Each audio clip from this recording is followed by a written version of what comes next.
ইথুন বাবু বাংলাদেশের সঙ্গীতের বিশিষ্ট সুরকার, গীতিকার, শিল্পী এবং সঙ্গীত পরিচালক।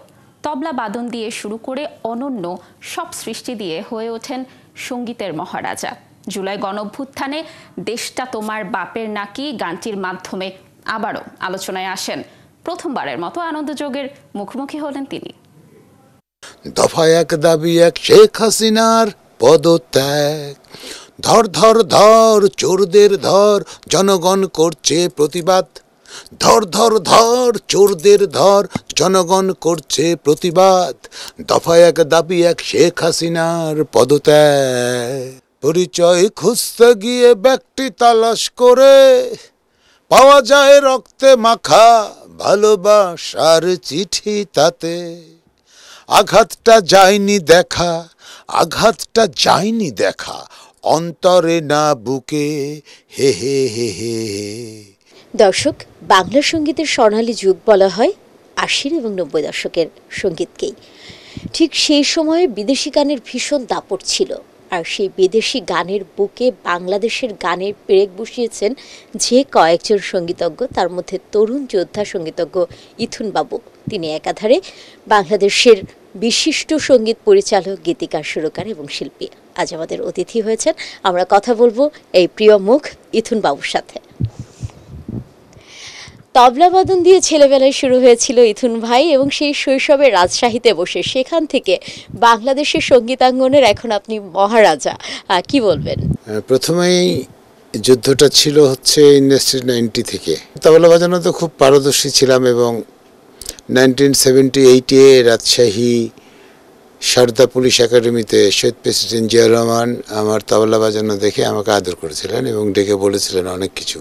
সম্প্রতি আপনার যে গানটি জুলাই গণ অভ্যুত্থানে সর্বোচ্চ ভূমিকা রেখেছে বলবো, দেশটা তোমার বাপের নাকি, এবং এই গানটি কিন্তু আপনার শুরু করেছিলেন জাসাসের যে সম্মেলন ছিল 2021 সালে, সেখান থেকে।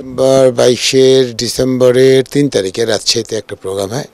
এটা আমাদের একটা ছোট বোন ছিল, রুকসার, ওই প্রথমে গাইছিল। আমরা যখন যুবদল ছাত্রদলকে নিয়ে গোটা বাংলাদেশ কাজ করছি, তখন যখন আমরা ওই শিল্পীটাকে পেলাম না, তখন আমরা চিন্তা করলাম গানটা তো মরে যেতে পারে না। মৌসুমীকে টেট করলাম, গোটা বাংলাদেশকে গান গাওয়ালাম, তারপরে ওকে ট্র্যাকে নিলাম। আজকে মৌসুমী গোটা বাংলাদেশ না, গোটা সারা বিশ্বে হিট। মনে রেখো যুদ্ধ করে রক্ত দিয়ে দেশ পেয়েছি, দেশ দেশ দেশ বাঁচাতে রক্ত দিতে রাজি আছি।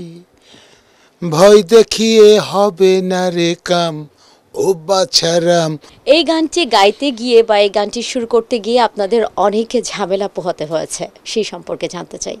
5 আগস্টের পরে যে আমরা যে এখন জীবনটা পার করছি, আমি মনে হয় যে এটা একটা এক্সট্রা টাইম পার করছি। যেমন হয়তো আপনার দর্শক শ্রোতা মনে করবে যে ইথুনবাবু কেন সানগ্লাস পরে আছে।